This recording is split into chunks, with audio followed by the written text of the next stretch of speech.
Assalomu alaykum, hurmatli obunachilar. Bugungi gaplashadigan mavzuyimiz qo'chqorlarni qo'ylarga qo'shishda 7 ta muhim qoida. Ayniqsa qo'chqorlarni mana shu issiq kunlarda qo'ylarga qanday qo'shish haqida. Qo'chqorni qo'ylarga qo'shdingiz. Endi hammasi o'z-o'zidan bo'lib ketadi deb o'ylaysizmi? Yo'q. Qo'chqorni qachon qo'shish kerak? Qo'shishdan oldin qo'y va qo'chqorni qanday tayyorlash? Qancha qo'yga bitta qo'chqor qo'yish va eng muhimi issiq kunlarda nimalardan ehtiyot bo'lish lozim? Chunki noto'g'ri tayyorgarlik natijasida qo'y qochmay qolishi, qo'chqor charchashi yoki mavsumda kutilgan natija chiqmasligi mumkin. Bugun shuni 7 ta asosiy qoidasini aytaman. Bu narsalarni men ko'p izlanishda bo'ldim, adabiyotlarda qaradim, oldingi odamlar bilan suhbatlashdim, ijtimoiy tarmoqlarni qaradim va shunga asoslanib men aytyapman. Tajribamga va mana shu bilimlarga asoslanib. Qo'chqorni qo'ylarga qo'shishdan oldin uning umumiy holatiga qarang. Qo'chqor baquvvat, harakatchan, yaxshi oziqlangan, oyoqlari sog'lom, jinsiy a'zolarida muammo bo'lmagan, juda semiz ham, juda ozg'in ham bo'lmasligi kerak. Ayniqsa oyoqlariga alohida e'tiborni qarating. Chunki qo'chqor qo'ylarni qochirish vaqtida ko'p harakat qiladi.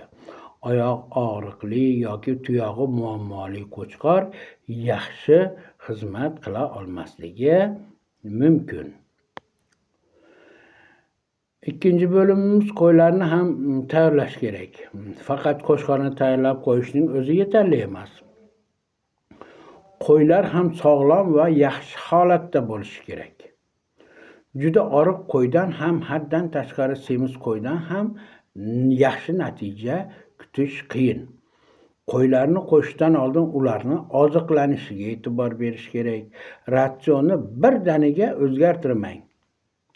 Yetarli energiya, oqsil, mineral moddalar va vitaminlar bo'lishi juda muhim. Ayniqsa suv doimo toza va yetarli bo'lsin. Keyingi bo'limimiz issiqda qo'chqorni qiynamang deb nomlanadi. Hozirgi jazirama kunlarda bu juda muhim. Qo'chqorni kunning eng issiq vaqtida uzoq haydash, yugurtirish yoki qattiq charchatish yaxshi emas. Qo'shishdan oldin ham, qo'shish davrida ham soya, toza suv va dam olish joyi bo'lishi kerak. Ayniqsa havo juda issiq bo'lsa, qo'ylarni ham, qo'chqorni ham keraksiz bezovta qilmang. Natija ololmaysiz. Ertalab va kechqurun havo salqinroq bo'ladi. Shuning uchun chorva bilan bog'liq ko'p ishlarni imkoni boricha shu vaqtlarga moslashtirish kerak. Keyingi gaplashadigan gapimiz qo'chqorni qancha qo'yga qo'shish kerak? Bitta qo'chqorni. Bu yerda hamma ferma uchun bitta raqam yo'q. Chunki qo'chqorning yoshi, tajribasi, sog'lig'i, zoti va mavsumdagi holati katta ahamiyatga ega. Katta va baquvvat qo'chqor bo'lsa, qo'yga xizmat qilishi mumkin. Yosh qo'chqorga esa kamroq qo'y berish ma'qul.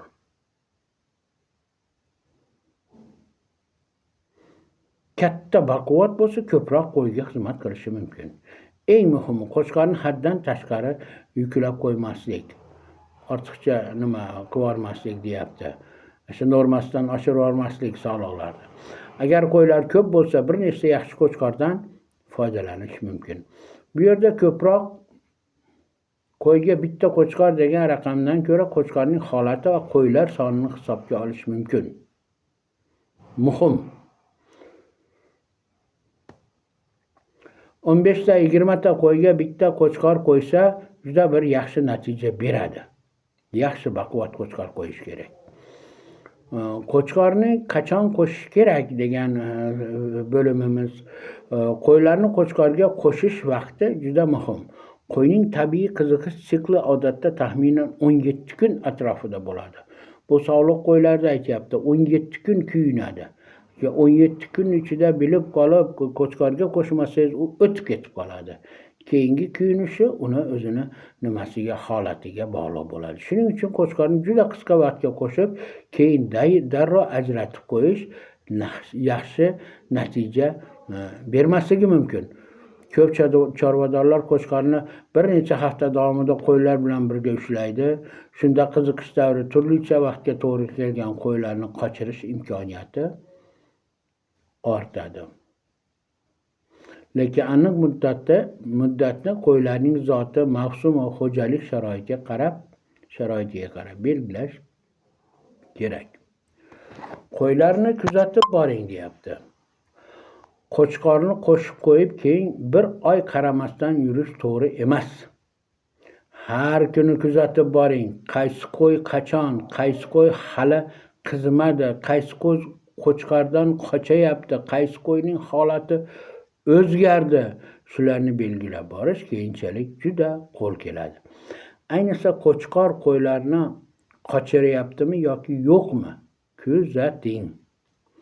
Agar qo'chqorning harakati pasaysa, ishtahasi yo'qolsa, oqsasa yoki juda charchab qolsa, uni tekshirish kerak va iloji bo'lsa almashtirish kerak. Yaxshi nasl yaxshi natijaning asosi. Qo'chqor tanlashda faqat semiz ekan deb qaramang.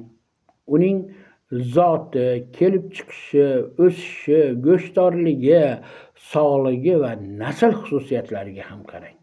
Bu juda muhim, chunki qo'chqor podaning kelajagiga katta ta'sir qiladi. Yaxshi qo'chqordan yaxshi qo'zilar olish ehtimoli yuqori bo'ladi. Shuning uchun qo'chqor tanlashda oddiy xarid emas, naslchilikka investitsiya deb qarash kerak. Demak, qo'chqorni qo'ylarga qo'shishdan oldin quyidagilarga ahamiyat qaratish zarur. Birinchi, qo'chqorni tekshiring. Ikkinchi, qo'ylarni sog'lom holatga keltiring. Uchinchi, suv va oziqlanishini to'g'ri tashkil qiling. To'rtinchi, issiqda qo'chqorni charchatmang. Beshinchisi, qo'chqorga me'yordan ortiq qo'y bermang. 15-20 tadan oshmasin bitta qo'chqorga. Oltinchi, qo'shish davrida qo'ylarni kuzating. Keyingisi, nasl uchun yaxshi qo'chqor tanlang. Shunda siz nafaqat bu yilgi qo'zilarni, balki keyingi yillardagi podangizning sifatini ham yaxshilashga investitsiya qilgan bo'lasiz, harakat qilgan bo'lasiz. Agar mana shu men ko'rsatgan ma'lumotlar sizlarga foydali bo'lgan bo'lsa, like bosing, kanalga obuna bo'ling va podpisatsiya tugmasini bosib qo'ying. Videoni qo'ychilik bilan shug'ullanayotgan do'stlaringizga ham yuboring. Keyingi videoda esa qo'yni qochirgandan keyin homiladorligini qanday bilish va qachon qo'zilashini taxmin qilish haqida gaplashamiz. Sog' bo'linglar, salomat bo'linglar.